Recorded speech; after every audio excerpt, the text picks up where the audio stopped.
Hi there. My name is Amanda Makulec, and I'm the Senior Data Visualization Lead at Excella. I have a background in public health, and I'm excited to speak with one of my colleagues and my college friends today, Bryn Bird, about some of the work that she's doing right now related to COVID-19 and to help us understand the context of the current crisis in rural communities throughout the U.S. Bryn, welcome.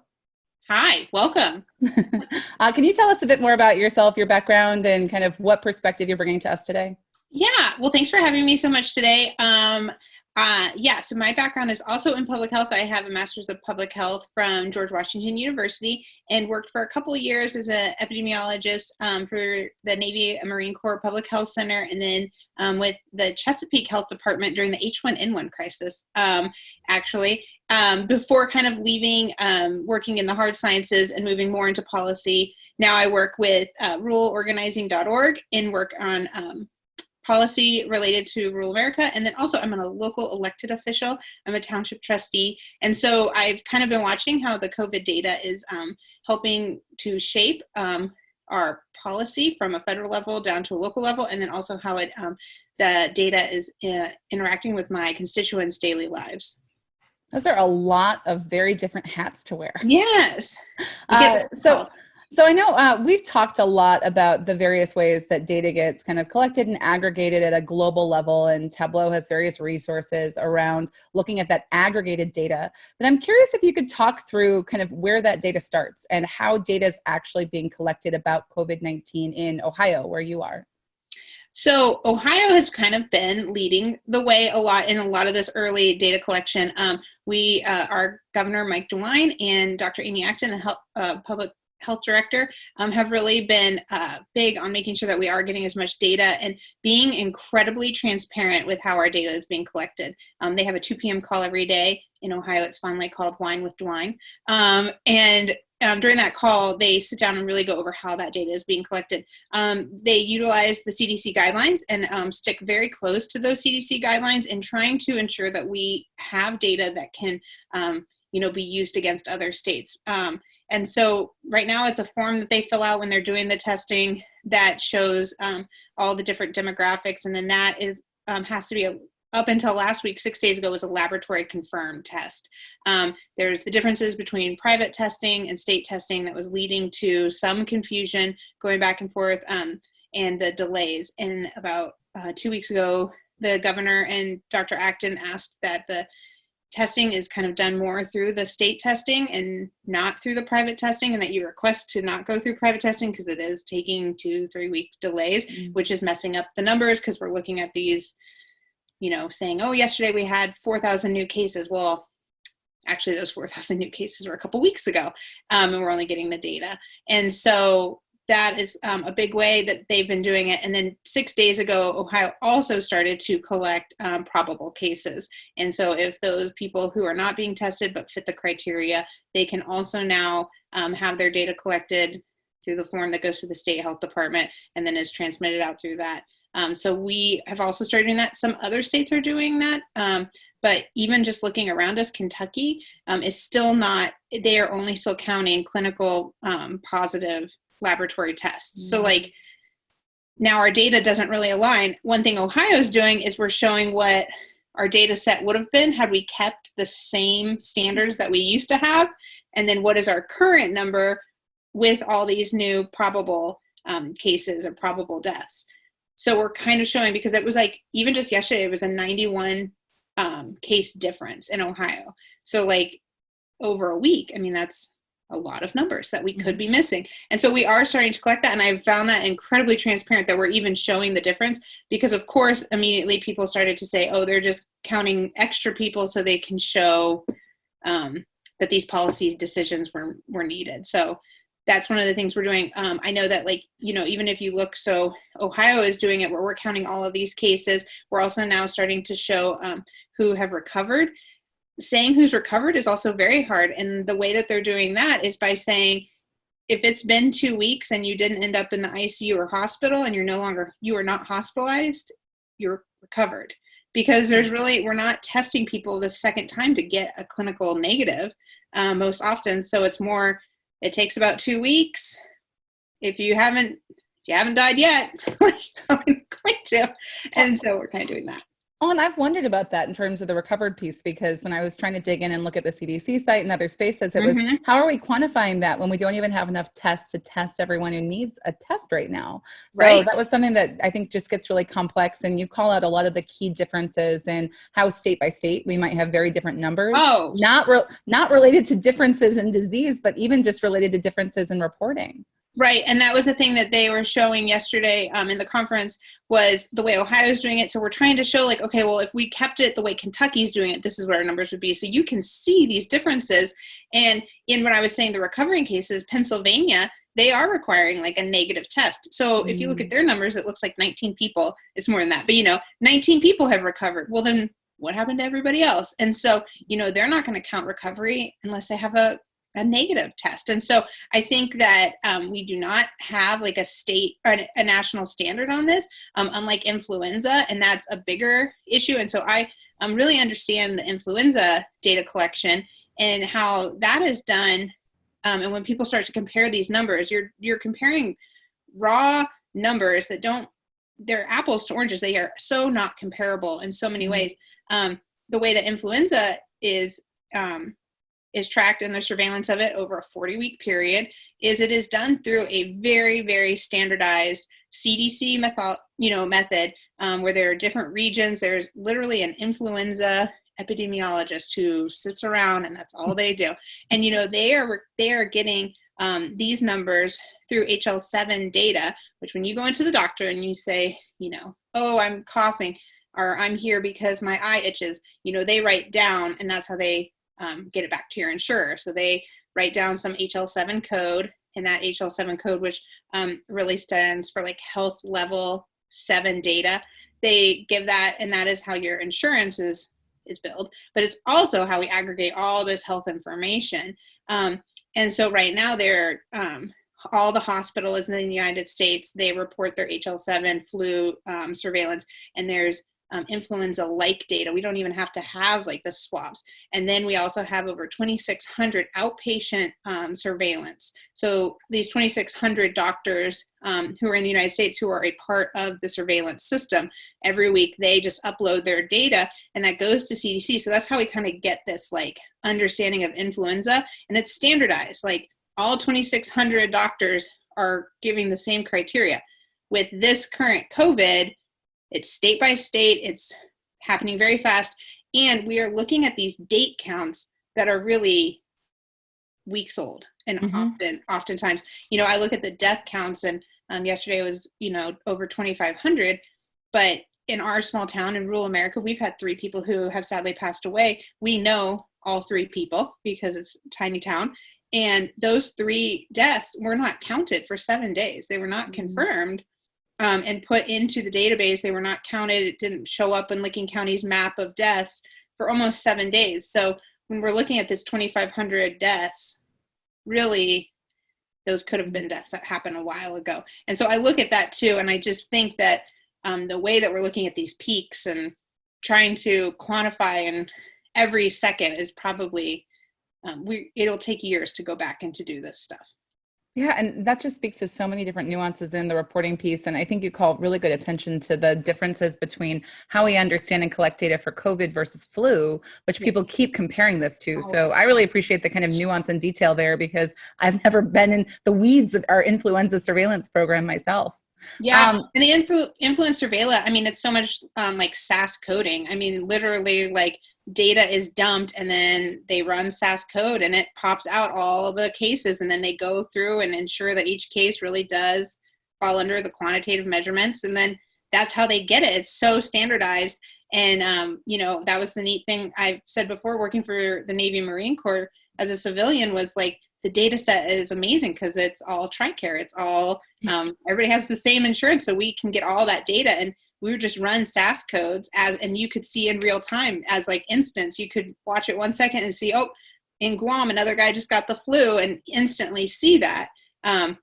In America, or, in the United States, we don't have that type of like electronic database right now. And so we're not able to just quickly just pop around and see. We are waiting on these paper forms to get filled out correctly without human error in the midst of a crisis to get to the health department and to get back. So many pieces to that. I know. Yeah. So as we kind of look at the case counts, so we have counts, we do have them, and look at them kind of by state, by county. What do we miss when we look at these aggregated numbers that have all of these different lags and other issues around data quality? What are the kind of stories and pieces and nuances that we're missing? Oh, especially in rural America. That's one of the things that we talked about. What's happening in Sioux City right now with the Smithfield meatpacking plants and the 640 cases that are related back to that. These are in counties, not that county in particular, but a county just north of it. They had just what would look like a couple cases, but it was one of the biggest hotspots in the United States, because when the population of an entire county is 13,000 people and you get a dozen people with it, that's a hotspot. And so when we keep looking at these numbers versus looking at like the population, that's a huge problem. And I even look at the daily counts. There's the graphs that just keep going up and up and up and up. Well, obviously every day, if you add more, you're going to go up and up and up. But what is our day count even? And I keep wondering about that. Like, we're not showing it and how many are being broken down to by day. And I would love it to also be the day it was tested and that person was tested positive. But people would panic because you would be changing all these dates left and right. We're only saying how many positive cases were given every day. But I wish we could go back and actually put that count into the day that they were tested, the day that they that their specimen was taken. But then everything would change every day, and I don't think anybody could handle that in their life. We have a lot of uncertainty in our lives right now without adding in having those daily case counts change on the Financial Times. I know. I would love for that to happen, for like the daily case counts to change on the date the specimen was taken, and people would just talk about a conspiracy. That would never. Yeah, I think it's challenging too, because I think we want to have faith in data. And I know we've been looking not just at like case count data, but another data set that people keep looking at and mapping is all of this data being released about social distancing success. This kind of, what is the decline in daily activity? And I know we keep talking about it, and I keep seeing stories of pictures of the deserted Las Vegas Strip or abandoned streets in New York City, and this very urban story. But what does social distancing in all practicality look like when we look down at rural counties and the different story we're seeing there? And if you look still across the plains, I mean, their case count is still very low. And even in Ohio, in our more Appalachia area, I mean, we have counties that are still showing 1-2 cases. And then if you look at their social distancing, supposedly they are like not social distancing at all. And they're like just living amongst each other.